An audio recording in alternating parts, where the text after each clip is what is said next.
Hello, my name is Micaiah. Welcome to game design number 15. This madness doesn't seem to end, but I'm working on a game called Hamlet for Haven Studios. It's available on Steam now in early access. So we've been talking about this RPG design. We started this about a month ago, and it's now expanding out. We thought it was 12, and thought it was just one concept of RPG design, but this is such a massive topic that we split it apart. And now we're splitting it apart even more. So basically, in Game Design 12 released just today. So this will be in 3 weeks from now, basically. Anyways, the first one was world design, talking about going from the planet down to the individual tile, and then the same with the dungeon, where the dungeon sits in the world, and then what's building the rooms and the usage. Which just kind of fits right into item bloat, which is talking about how many items are in the game, what's their usage. And now we're talking about this idea of family, and it's got this family hair idea. This is pretty much the extent of these design videos. This one will be a little bit more code heavy. We do have this amazing document. But basically as family, we're just kind of setting up this core idea for family. We know that in a traditional family, there's a male and a female. These are the genders usually. There's a male, which can be a king or a king only. There's a female, which can be a queen or both. And then the heir, which is named by the ruler. Does this have to be a family member? So this is all part of successions and kings, which is kind of fits under this topic of monarchies, which are kind of like rulers. It talks about king, queen, emperor, empress, Tsar, Kaiser, Shah, Emir, and Sultan. Then we actually get down to the, can we actually go forward? Yeah, so we get the hereditary monarchy, which is kind of what we're thinking about in terms of this. These are just kind of the form of government that's going on. And then here's the succession is kind of what we're focused on. I thought these would be different names for it, but it talks about the agnostic. Agnostic is kind of what then sort of the king is sort of it's based on this this family line of the that's a common ancestor to the unbroken male line from father to father. And then it talks about some other things about men and women can succeed. We usually only allow if there is a no male heir. And then Sweden changed to a fully cognatic. It means the line is six based on age, not sex. An elective can be sometimes referred to for example, only members of one family being allowed to be elected. Anyway, so they also talks about chosen hero, and that's kind of what we're talking about a little bit. So in sort of this RPG design, talking about people, the goal of our game, I think, is going to be talking about this sort of idea that this is sort of the high-level view of things, but then we get down to this idea that people are the same. There's no advantages or disadvantages, i.e. every person is the same. Kenshi is a great example of this. I guess I haven't heard an example of this. I'm actually really excited to pick up Kenshi. It's but it's like $30, and I'm like, I have plenty of money. It's just, well, not plenty, but anyway. So it's like you can see that there's characters and their stats, and there's actually a dark theme as well for the game, so it actually makes it normal themed. Anyway, it's just kind of a there's cities, kingdoms, various. It's more of a post-apocalyptic guns and things like that. So it's pretty cool in terms of characters. They have, they sort of it's more realistic. Anyway, but we're talking about this idea of family, and this gets into the roguelike. I just watched versus the Roguelite, which is a great video I just saw recently. I guess we'll mention again. This guy made another video.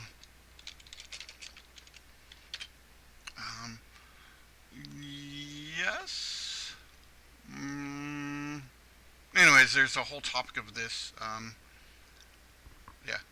So there's a pretty. Let's see. Can we? Anyways, there's a pretty big distinction. One thing people talk about the fact that yay, even extra credits. So one of the talk about is in a true roguelike. roguelike, you have to have procedural generated worlds, which we're kind of working on in the background.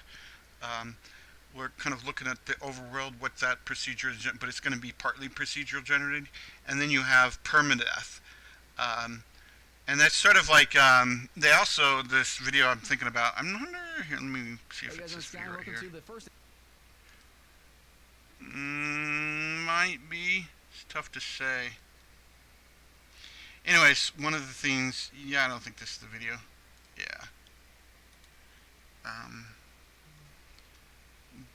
Anyway, so one of the things he was talking about was this game called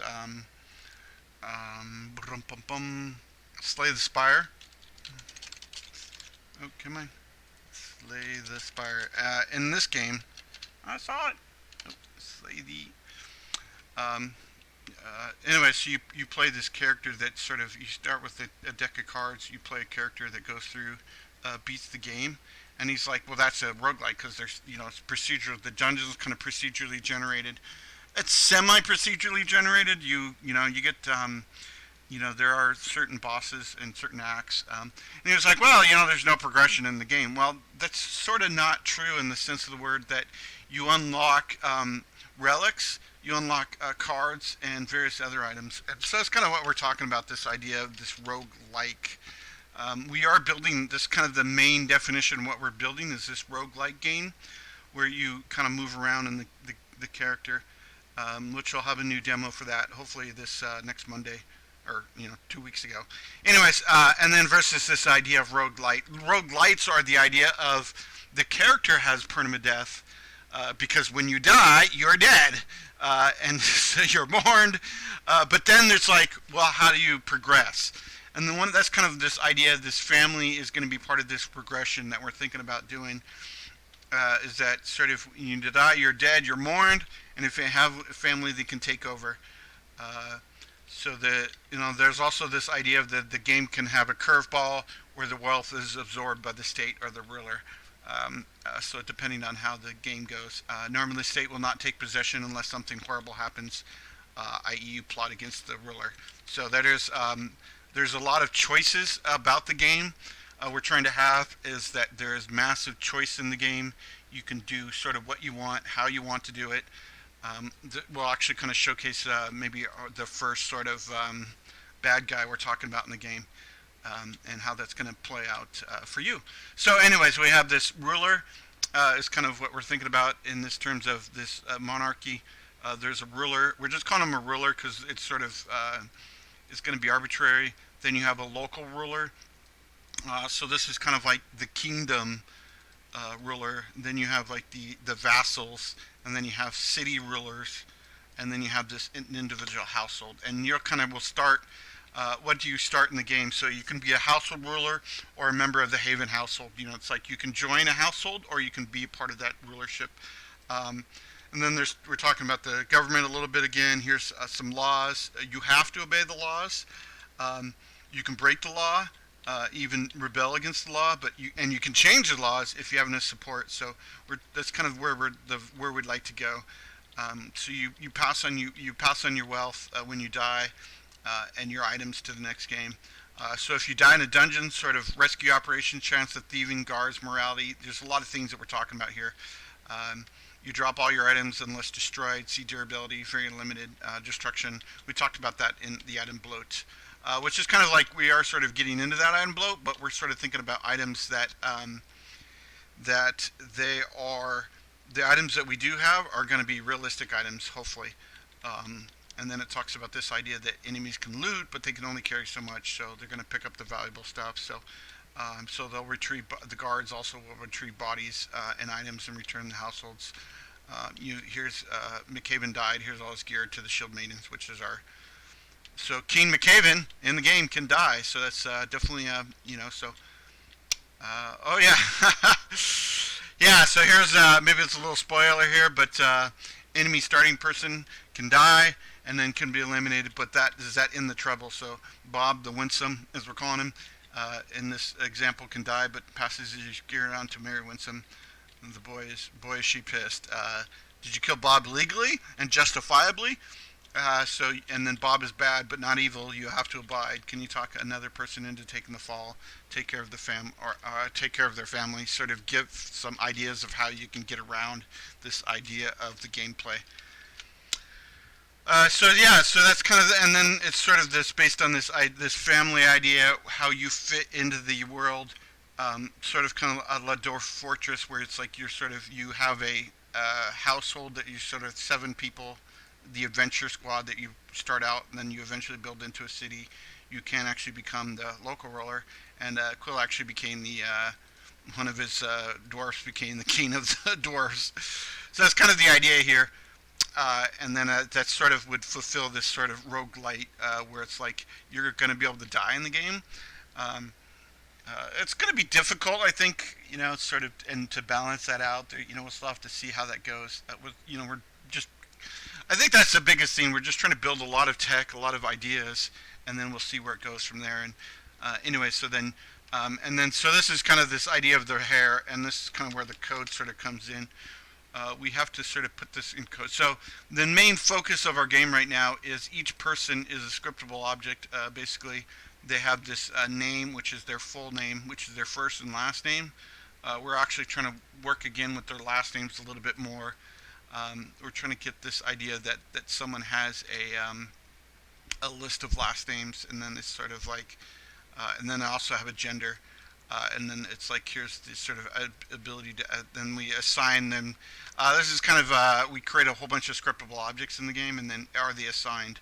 Are they actually out in the world? And we sort of have, and that's basically it. So the person is is the data holder for the name object. So the name object is this idea that this is then the physical ID of the character that's going to run. You see that a lot in the demo we've been showing. In our game here is we can actually boot up our character. Spoiler alert for, well, you've already seen this, but, oh, no, in the, let's see, where is,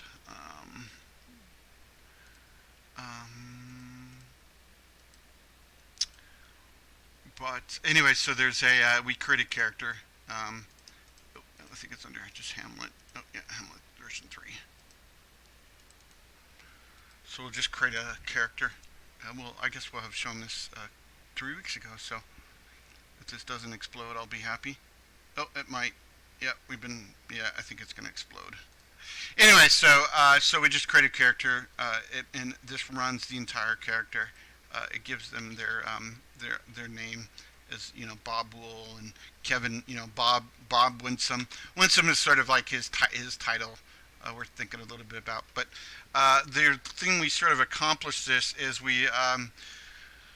I really like how we're sort of arranging this. We have this game library which includes a lot of themes, which includes the new scriptable objects, which is our save system we've been working on, and then we have the Code Monkey library, and then the Caven game library, which includes all the menus and stuff, and then the UI library, and then we have this alias mod, which talks about the player data, which is another sort of object ID that's sort of like, what they're actually equipping, and, inventory and different ideas like that. But since we're working on this idea of, this is part of the kingdom, we've been talking about this idea of kingdoms. There's the castle we just built, more character ideas, some stats, and then we get down to here's the individual family. And the person fits in this a little bit, but then we have this, I like this idea because we have this family settings. So and that's a lot of things of like, is it agnostic? Is it, what's the name? And it's like, I think that's a little confusing for me and a lot of people. So what we're just going to say is that there's a ruler succession, and it can be male, female, or both. Or, and then maybe unknown, or, some other genders might fit in here a little bit. But anyway, so then we have this idea of that the ruler succession must be family. It's just going to be a simple bool, and then it's just going to say, this is what you're going to say, can you run the succession? And then we have this character creator, can you choose your last name? And it's sort of that idea of, are you choosing your last, and that's sort of like, are you, when you're building your house, in the game, sort of that last piece of character creation, like, are you just, I think a lot of times we don't get to choose our family and friends and, what we do, so maybe And then this just goes through and then says the family is the object that runs this entire thing. It just has the family name, which is sort of going to be this last name ID, and then it has the people that are in it related, and then they have the past rulers, and then the current ruler, who that person currently is as this string ID. Here's that name ID again, and then we just ask for their named Heir, and then this should equal like string.empty or something. But that's pretty much it, and so it sort of gives this really basic idea. Then we also have these male members and female members you can sort out for data, which these are really nice. You can just run this filter through the find all of the family name, so it just finds all based on their last name, and then checks their gets their status of them, and then checks their gender of them, and then returns that. So it's just really cool. And then here's the ruler. This is kind of the idea of like there's also this idea of this is kind of really basic right now, but their family rank is sort of going to determine their rank. So, and then once you become their ruler, your rank instantly goes up. But you can sort of increase as you build up reputation with the family. As you do things, you can build up your rank. It's kind of meant to be just simple, just a simple way to sort of test this. And then we have the family SO.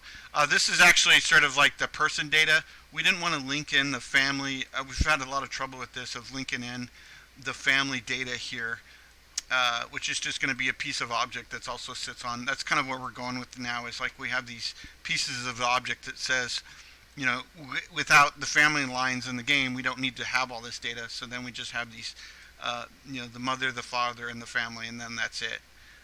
And that's is really nice to have these really simple pieces of data that we can sort of, and these are all scriptable objects. And there's probably be a lot of scriptable objects, but we'll have to sort of see how these might change over time and might be different as we improve upon them. It's trying to get away from this item bloat of having a like a character. Which these are kind of different characters, but our old characters used to be thousands and thousands of pages of script, and it's just like it was getting kind of a little bloated. So anyway, so that's pretty much and then we talked about the person a little bit. We talked about the family. The family settings are going to be really important. And that's pretty much it. So the family settings are sort of the start of this idea that it's going to be really simple just to say, can you change your personality is what we're talking a little bit about. Now, can you talk, a lot of these are just going to be settings that are sort of read from a JSON file, and you can sort of set up the game you want. And then too, it's like you can also maybe, as the game progresses, that's some of those laws we were talking about. You can change the laws as well. And these are very similar to Crusader Kings, which I own. I was trying to see if I could boot up the game, but it's it's really basically like you have people that have these relationships, and maybe this might be an approval to get these people married. So it's kind of like that in the certain sense of the word, but it's going to be more like this is more kingdom based, and we're going to be much more character based. Like you're actually out in the world fighting, not where is that? You're just like you're not a character in the world like this, which you may have a view of this when we add in kingdoms and lands and the bigger world, but your main focus is building up the RPG character, and that's sort of like its core is the RPG design we're working on, and the other thing is also Europe, your survival. Europa Universal.